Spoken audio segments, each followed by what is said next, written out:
inserts his penis into the back part of anyone or the vagina of a woman, ghusl will be obligatory on both of them if both are mature. Alternatively, it will be obligatory on the one who is mature. So what is that, So- homosexual sex or what? I was about to mention that. So notice, remember we said Muslims will say, oh, that's not Islam, that's culture. Remember, the law says if it's culture, it's Islam, right? But notice a person whose testicles have been cut off. Now, I thought that sodomy is the death penalty in Islam. Well, am I wrong to have that impression? No, that's we the see it every day. impression that they give. But you see, part of maybe culture that's the misinformation aspect. It's culture. if this is culture, bachabazi, then it's all good because it's in that culture, it is culture, it's normal, so it's law, it's legal. So understand, I don't think I need to fill in the blanks here for you guys. I think you guys have that, okay? I'm going to show you this. This might be interesting. This one is called Islamic Homosexualities. And this discusses homosexuality in Islam. I'm not going to go into any depth on this. I'm just going to do one small thing here. All I'm going to do is show this picture. Excuse my, okay. Let me zoom in a little tighter here. Sorry to offend everyone, but I did warn you in advance. This is... Okay, I'm thinking that picture, I'm just saying, with all these people having sex with little girls, I'm thinking that's an exaggeration in that picture because they can't be that big. I'm just saying. Sorry about that, but notice here. A boy. That's a boy. It's not a girl. Wow. Yes. Do you understand? This is, well... That would be the Baka boys. Bachabazi. Yeah. So do you understand? There are things in Islam. See, they have made, out of all of you, they have created what I like to call Quran-only Christians. Because if you only know the Quran, you know roughly zero about Islam. You know the Quran. See, studying the Quran will teach you the Quran. Studying Hadith will teach you the Hadith. It doesn't mean you know anything about Islam. Yes, you'll have an insight into some aspects. The Sharia is where Islam is found. Yeah, that's where I had my eyes totally. Oh my God! Yeah. Reading the beginning of Reliance of the Traveler and coming into that passage where about the ghusl, that just, oh my gosh, yeah. So they're actually telling the truth when they tell us you don't know anything about Islam. Yeah, right. Because you're reading the Quran. Because you're wasting your time reading the Quran. Stop reading that book. It's a waste of your time. Yeah, I do agree with that. I do agree with that because that's what I see too. Is they're in a fight. They're not in the book. My question, Lloyd, is if the Muslims under a Muslim state, are they teaching them the law so they won't break the law? Are they teaching them this Sharia? Your parents will teach you. Everyone learns it from the Imam, and the parents have to teach their children. Now, understand, they're not required to know. Okay, so from what they call scholastic theology, or kalam, the theological details, that they're not required to know because that will cause doubt. Because Islam theology falls apart when you take a cursory glance at it, you realize it's complete crap. That said, Muslims are expected to know how Islamic society functions. So these legalistic aspects, these regulations and rules, they are expected to have some knowledge of it, not to be complete innocents. Because I hate when people tell me, but the average Muslim doesn't know this. Then how come they always consistently do the same things if they don't know this? The same things meaning what? Well, Muslims behave like Muslims, not like Buddhists, not like Catholics tomorrow. They don't behave like Baha'i the day after that. They behave like Muslims every day. They must know these rules. People get beheaded consistently. People get terrorized when they leave Islam. People get killed. These Islamic rules get enforced routinely. So you can't tell me no one knows them if they are consistently maintaining Islamic practice. Okay.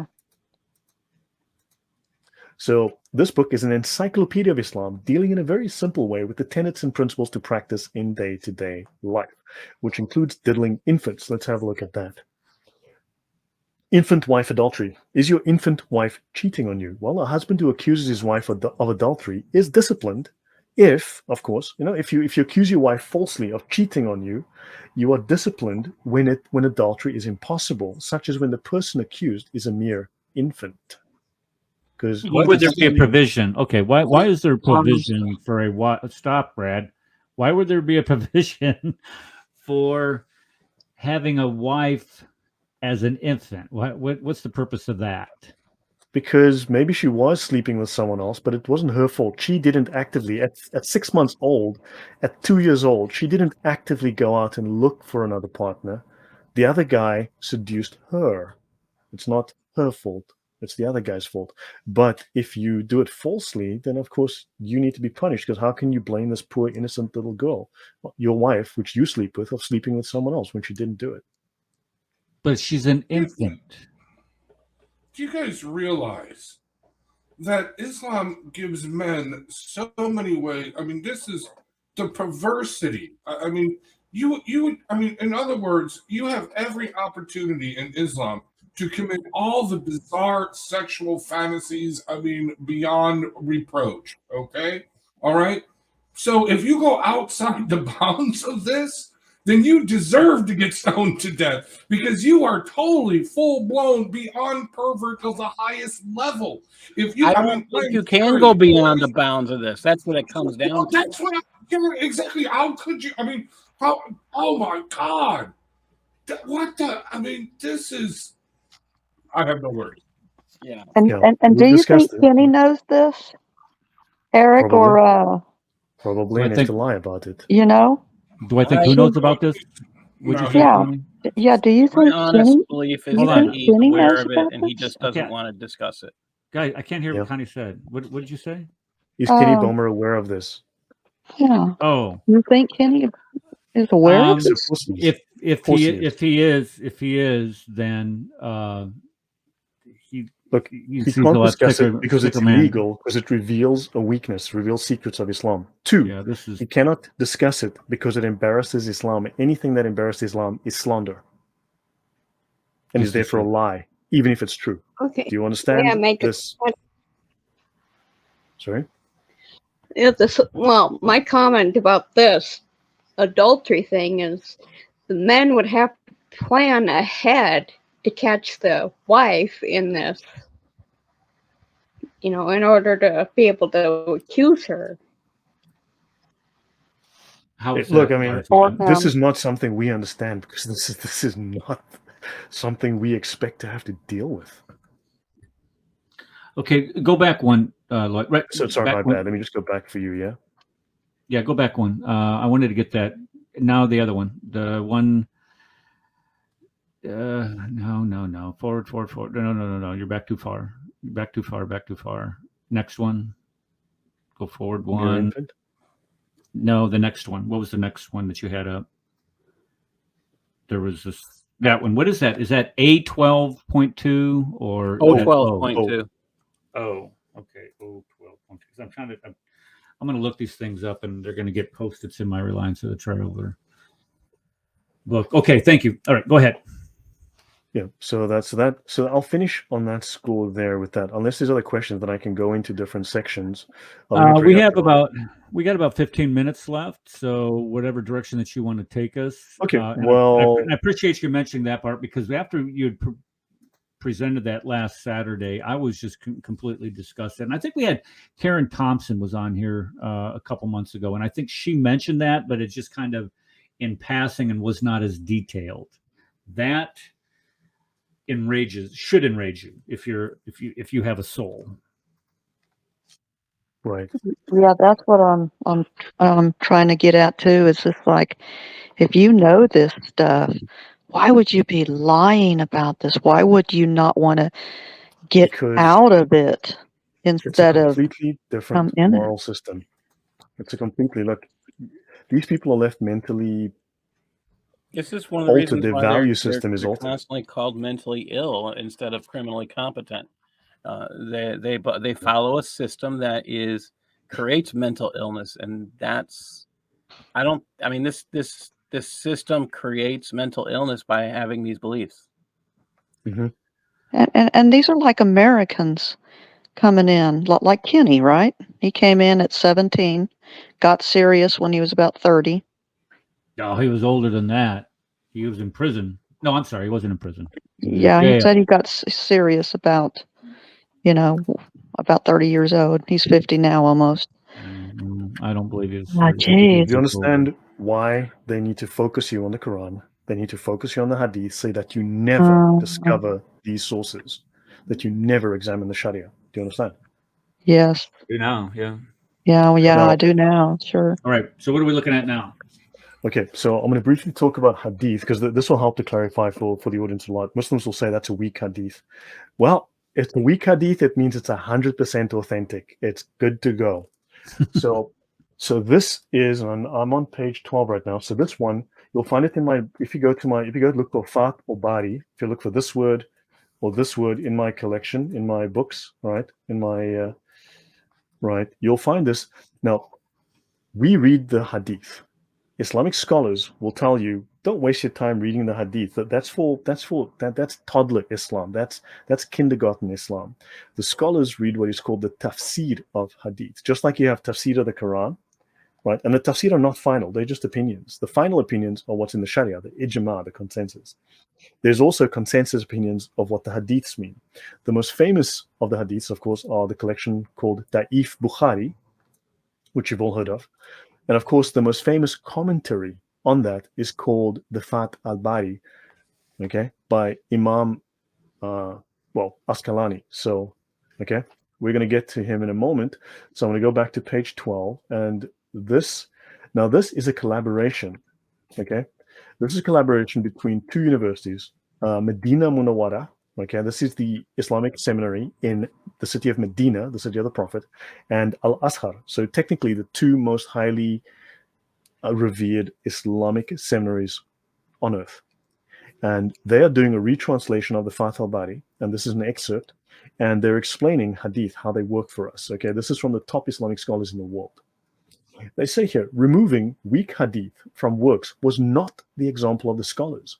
Otherwise, Imam Ibn Hajar al-Asqalani would not have included them himself in the Fatuh al-Bari as sources to take knowledge from.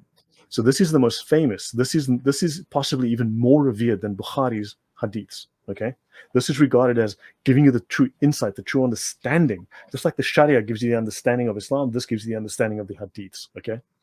So weak Hadith are used to support opinions because a weak Hadith containing the words of Muhammad is preferred over pure opinion and personal reasoning, personal opinion, personal ijtihad, reasoning, right? Personal application of your thought to say, what does this mean? Your personal idea of, your exegesis, personal exegesis. So this is the example set by all the scholars, including Imam Bukhari himself, who used weak Hadith deliberately in his other work called Al-Adab al-Mufrad. Everyone has heard of Da'if Bukhari. No one has heard of the fact that Bukhari has written other books of Hadith as well, using not just the Sahih, but other grades of Hadith. That work being the Al-Adab al-Mufrad. And the Sahih of Imam Bukhari is a collection of just the Sahih Hadith specifically. It is not a collection of the only Hadith that scholars should use. The scholars themselves state a Sahih Hadith has about a 99 to 100% chance of being entirely accurate. A Hasan Hadith has about a 85 to 99% chance of being entirely accurate. And a Da'if Hadith has about a 45 to 85% chance of being entirely accurate. And this is the widest band of accuracy. Even a fabricated Hadith has a 0 to 45% chance of being accurate, since the grading it was given may have been wrong, or the fabricator may have spoken the truth in this instance. So weak Hadith should not be treated like fabricated Hadith because an 85% chance of being entirely accurate is a very high chance. So if a person received 85% on his test, would he throw that out, saying it's not worth anything? Every Hadith is treated individually. You do not ban an entire grade from being used. Even fabricated Hadith are still studied because one scholar might grade it fabricated. Another scholar may grade it Sahih, and there are many famous examples among the scholars of this occurring. Wow. Okay, so we find this in, what page is this? You said this is on page 12 of this Fatuh al-Bari. Fatuh al-Bari. And this is an explanation of how the grading of the Hadith. This is golden stuff right here. Yeah, I've been hearing this for quite a while now. It's quite a statement. I mean, yeah, because you'll hear when you do quote debate or you do listen to followers of Islam talk, they do share this claim that that's a weak hadith, you can't count it. But again, that's misinformation. Either they're misinformed, because we can't tell, because Muslims don't always know their own faith, and if it's not, it's quite a statement that they're there to deceive. So it's quite a statement. Okay, so now this book that you just cited there, Lloyd. This is a tasfir, or this is a commentary on the Hadith given by Asqalani. Yeah, Imam Ibn Hajar al-Asqalani. This is very famous. Yeah. Okay, when did Asqalani live? When was this joker alive?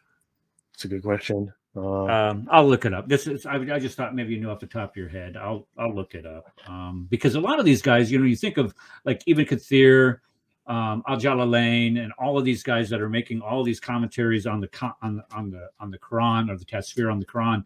They're cited all the time, but the only one that I really would consider that would be legitimate would be Egypt 773. Okay, well there you go. That's very close to the time of Muhammad. So you would think that there would be some validity or some type of legitimacy to this guy. For take Ibn Abbas. Ibn Abbas was a contemporary of Muhammad. He wasn't he like his nephew or something. So he would have a good idea of what would be considered authentic Quranic revelation and what wouldn't be. So this guy would have a good understanding of what is a sound hadith. Now, hold on a second. Wait, whoa. This is confusing now, because if Asqalani is providing a commentary on Bukhari's hadith, Bukhari didn't live until he didn't compile his hadith until 870. So that's not lining up. Let me. What did I do now? Oh, there we go. Yeah, we need to check that. No, he came after. He would definitely come after. So some members, which then left again, but he himself was born in Egypt 773. Unless this is 773 A8 calendar. Okay, that makes better sense. Yeah. Okay, so it's 700 years after Muhammad. 700 years. Actually, Please. Could well be. I'm not certain, but you'd have to check it. I mean, you would have to look at this. Yeah. Okay, so how do you spell this guy's name? How do you spell Asqalani's name? Is it Aqulani? Okay. Asqalani. Okay, you're pronouncing it with an S in there, though.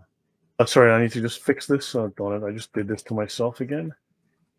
Bugger. Sorry. Oh, there it is. Okay, AS. Okay, well, I have a U in here. Don't you, Kafir. Okay. Sorry. Let me just. Asqalani. Asqalani.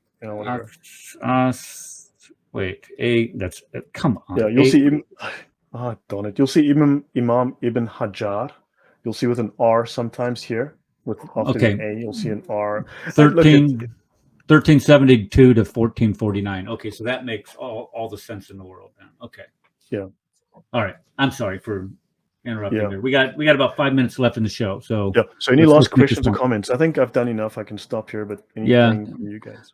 That last part is like go. And you said that book that Fatuh al-Bari is in that treasure trove in my that you sent out. Look, there's more to be said about hadith that is not discussed by Muslims. I can go for 2 hours talking about just hadiths and how all that stuff works, which is not the same information that you're familiar with. Because one problem I have is that someone famous, like say David Wood, with a big platform, he'll say the Quran says, and you know what? We need to stop talking about the Quran, because it's like here's the kindergartners, and they've learned the Quran. And then we come along as kindergartners, learn the Quran, and then we bicker over what that verse means. Quran, this one says it's black. No, this one says it's white. No, this one says it's black. This verse says it's white. This one says it's black. This one says it's white. And you see, the scholars are coming from this level. They've got a PhD. And then when they go to kindergarten, they're talking to the kindergartners from a PhD level, not bickering from a kindergarten level to a kindergarten level. Do you understand? So we need to come. I think, however, I mean, I think the difference, where I may not always agree with this concept, is that the average Muslim doesn't read the Quran. But then they'll get bored. I thought about that too. Yeah, I thought about that too. Yeah, but if we don't see, they'll have to come up to our level, Paul. So if we don't give them the baby food, then they'll have to follow us. See, because we won't give them the baby food no more. We won't play patty cake with them with the Quran. Yeah. You see, the Quran is designed to keep you stupid. I agree with that. I agree with that 100%. That's Dr. Kufar and I are going through. We're doing a series called Dissecting the Quran, and that's exactly what we keep, saying. The Quran is clear as mud. There's nothing clear about it. I mean, you feel dumber for having read it. Yeah. Can you see my screen? I'm just sharing my screen again. I want to. Sorry. May I show you something? Yeah. Go ahead. Sorry. Oh, yeah. I see you're busy sharing. Okay, I wasn't aware you were just. Okay. Understand this. Okay. I'll be very brief. I'm going to run through this real fast. I'm just going to show the whole thing so that I can just talk about it in one go. Understand. Islam has 2 divisions and 4 levels. All right. Now, the 2 divisions are the Sharia and the Hakika. This is the quote unquote spiritual side. Think of it as the gnostic side of Islam, the occult side. Okay. The Sharia is the legislative side. It is the law. It is the rules. Obey these rules. Follow these rules and you're going to go to heaven, right? You'll be perfect. The Sharia is about obeying the law. It is what's called the Zahir. The Muslims term it, the scholars call it the Zahir, the outer, the exoteric practice. It is the outer meaning, the outer practice. It's the external, outer, basic, plain meaning of the Quran verses and the Hadith, and the outer practice of Islam. So just do this stuff. Okay? It is the plain level of meaning. But the scholars operate on what's called the Hakika. They operate on an entirely different level of understanding. This is the knowledge, right? The Hakika, the truth, the ultimate reality, the gnosis. Now, the Hakika is about knowing Allah, because the Quran doesn't speak about the personality, the character of Allah. But Muhammad is known as the Insan al-Kamil, the perfect man, because he had private revelation. You see, he had private revelation. He has the gnosis. He became perfect because Allah spoke to him directly. There was no public revelation, right? Not at first, anyway. Now, this is the button. Spoke to him? Because Allah spoke to him directly? In the cave. Right. Oh, okay. Now, in the button. case. Well, technically, Allah didn't. Allah never spoke to him. Gabriel did, apparently. Right. This is the button, the inner, the esoteric knowledge. Right. This is the inner, direct, personal knowledge. Right. The experience. You took my sharing away. No. Yeah. Right. So this is the personal experience. Right. The gnosis of Allah. Now, do understand when you read the Sharia explicitly says this is not my opinion. This is explicit across any number of Sharia books you want to go and investigate. Islam is not only, but Islam is a Gnostic religion. The Sharia says this over and over and over. Islam is a Gnostic religion. The scholars are Gnostics. Now understand, there are 4 levels. Now we've got the 2 sides. The second side, this Hakika, is forbidden to lay Muslims. The first level is for your lay Muslims and your lower level imams. The higher levels are for your higher scholars. They get the full package of Islam. Islam, this lower level of Islam, is known as Islam for the masses. It is called the Ibadah. Okay? This is what is imposed on the legislative subjects. It's called the Ibadah. Islam for the masses. Basic Islam. Islam for the idiots. Ishara is implied, allusion, a sign, gesture. This is the knowledge of Islam for the legislative practitioners as you go up the pyramid. Then you have the Lataif. The Lataif is the plural of Latifa. Latifa is the equivalent of what the Greeks understood as the what's the name of that? Sophia, the wisdom. The Sophia. The Sophia, except it's the gnosis, it's Gnostic knowledge, nuances, subtleties. This goes for the spiritual practitioners at level 3, the higher level. Then you have the haqa'iq, the reality, the truth. This is for the advanced spiritual practitioners. These levels 3 and 4, these highest levels, are reserved exclusively for the Sufis. The Sufis not only master the Sharia, right, this side of Islam, but they also master the spiritual, quote unquote, understanding. There are other reasons for this. I can't go into that right now, but understand the Sufis are the pinnacle, the elite within Islam. Lay Muslims only have to know the Sharia. The rest is forbidden to them, right? This secret knowledge, the gnosis, is forbidden to them. If you want me to show you, I will briefly show you this. I'm going to go to the Reliance and you'll see it here. Okay. So let me just close this for a second. I know I'm speaking very fast, but notice when I type in the word GNOS, we have Gnosis, 18 references, Gnostic, 5 references, Gnostics with 3 references, and Gnostics with an apostrophe, we have 1 reference, right? So let me go through this, and you will see that, and this is not the only book to talk about this, the major scholars who founded the Sharia were mostly Sufis, right? All the major translators of all of these major books are Sufis. Their students were either trained with Sufis or were Sufis. Now notice they speak here of the spiritual station of annihilation in Gnostic vision. Gnostic vision? Gnostics? Let's continue. Wow. You must not stop at the first traces of gnosis. Okay?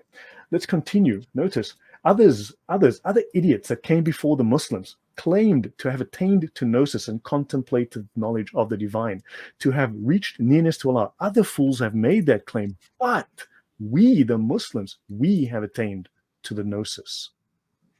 We have attained it. The Gnostic, in his first states, as you learn to become a Gnostic and achieve these spiritual states, the Gnostic spiritual will, okay? Now, I'll stop there. I'm not going to go through every reference, and I'm going to show you one more. That's in Reliance of the Traveler? Yes. This is in Reliance of the Traveler. Mm-hmm. Yes. And notice it says here, now, Gnostics, the world is cursed, right? The world of matter is cursed. Well, in the Islamic law, it says, this world and what is in it are accursed, except for the sacred knowledge, notice, the sacred gnosis, and for those who learn it. That's interesting. Right so there. Now, all the stuff in the Hadith where Muhammad would ask them a question, do you know about this and this and this? And they would say, Allah's messenger knows best. You know what I mean? So, I mean, they're afraid to answer on basic stuff, you know, like, oh, I don't know, why does the bee give you honey or something like that? You know, something stupid. Or why does rain fall from the sky?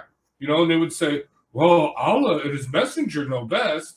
You know what I mean? So, yeah, they're looking for that, submitting themselves for that secret knowledge that only Yeah. Allah has. And not wanting to Well, say, it's like those verses like Surah 11:1, I think it's Surah 10:1. All these, you know, those imaginary words that get made up, and you go to the tafsir and they say only Allah knows. Oh, I can go into that for you as well if you want, and I can show you. I think they You'd be want surprised what the heck. show that. Yeah, video guys, we should end it, but before the there's a show lot more ends. to be said about that, and you'd be shocked. What yeah, the let's heck? bring them on again, Eric. Oh, please come Yeah, back. yeah. If you ever have Come back. Not like 9 times more, times 9. Okay, so, yeah, we'll do assuming we have a channel. Well, we have a Facebook. At least it's coming through Facebook. I have where's the book? But guys, yeah, it's 11 o'clock here. I need to do some work. Yeah, so we before I gotta let on Lloyd Thursday. go. Okay, guys, let me Thank you, close sir. it up here. Let me close this up. All right. So Yes, play my video. We'll No, play your let's go. video. We gotta let Lloyd go. Okay, the guy's Okay. got to sleep. Good night. Good night, Lloyd. No, don't say good night now. I'm just saying good night. I'm just using that as a term. Would you guys let me host the show, please? Okay. So, okay, Lloyd, I'll be in contact with you to do this again. And I appreciate you so much coming on here and sharing all this stuff. I've got 6 pages of notes here that I took. I couldn't keep up with you. So what I'll do is I'll have to rewatch this thing, and not on YouTube, evidently. But I'll download it and then I'll rewatch it. And there's a couple things that I'm going to want to ask you again. But to have you on here, if we ever get our channel back in the near future, and I know that the amount of work that you put in this is just absolute. I mean, where did you learn this stuff at? Did they send you like a Wizard of Smart School or to Hogwarts or someplace to learn this? Or it's hard to explain, but most people who study Islam come at it. It's just Christianity with beards and dresses. Whereas I looked at it from a military threat doctrine point of view. And also, I've studied criminals. I realized this is a criminal enterprise operating with deception. And I view it like I would the mafia. And I've worked with, I mean, in that sense, I've worked against, shall we say, violent criminals. So I understood there was a matter of deception going on. And that helped me a great deal in actually taking it apart. And I'm not just untying that knot. Well, wherever you got this from, it's just because every time I see on there with Jay and I see on there with like Adam, Adam never lets you talk, but you did a great job of talking. on it. It was just absolutely phenomenal, and I appreciate you. So we're going to be in touch again to get you back on over here, and we'll start talking about. And I want to go to the Hadith that you had spoken about. Stay away from the Quran. Okay, fine, we'll stay away from the Quran, but we'll go straight to the Hadith, and we'll have a great discussion about that. All right. Yeah, guys. All right. Thank you. Hope God you bless learned a you. lot. Oh, I did. Tons of it.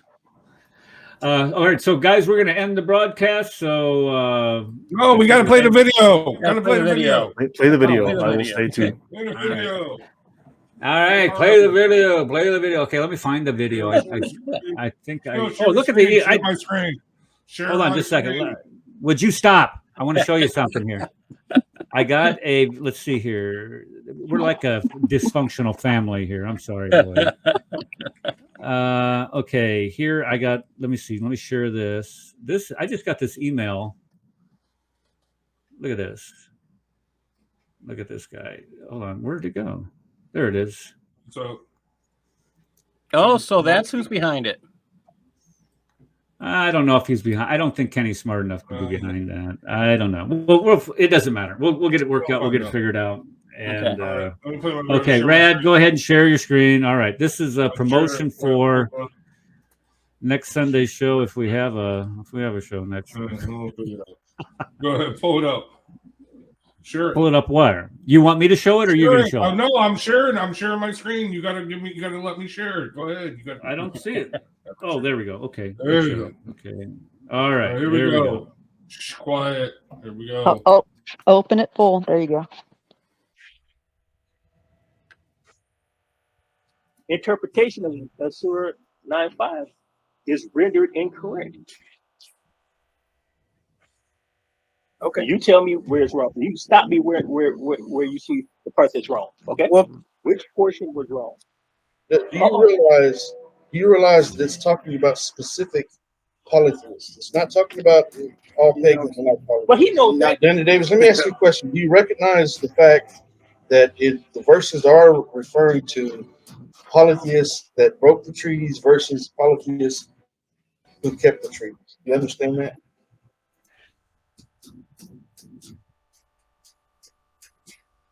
Think about the stupidity of this guy. It was permitted for them to fight these individuals and slay them wherever you find them. Alhamdulillah. Okay. I've seen it from the front angle before, but not from this angle.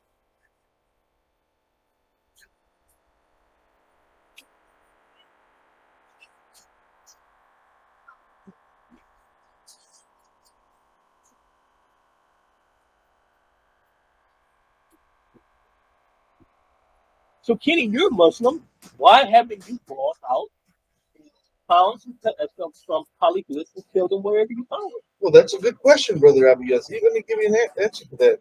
Basically, because Allah says in the Quran not to fight those who are not fighting you first. And so I haven't had any polytheists that are actually trying to do actual combat with me. But if I did, then I would put these hands on them, and I would do a pretty good job of it, as a matter of fact, and to the best of my ability. But yeah, that's why, because the polytheists aren't bothering me.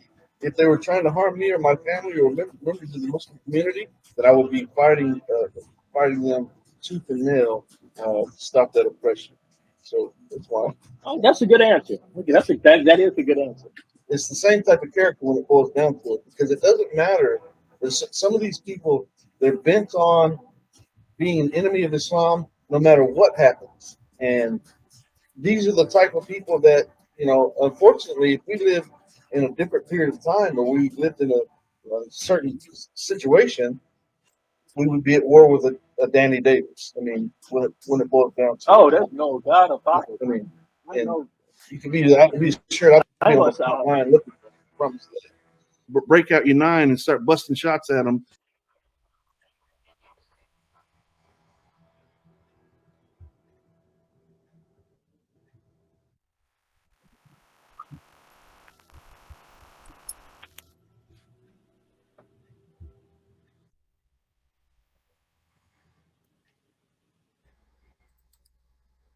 And that's it. You have way Good too much liar. time on your hand, right? That was awesome though. Why That's don't you Kenny prepare? Palmer. Why don't you prepare intros like that or advertising for that every week? Right. Yeah. All right. See you, Lloyd. Thanks All again. right, Lloyd. Good night. Thank you, Lloyd. Good night, God Lloyd. bless you. Thanks for All coming. right, I'm going to go ahead and end the broadcast here. There we go. End broadcast.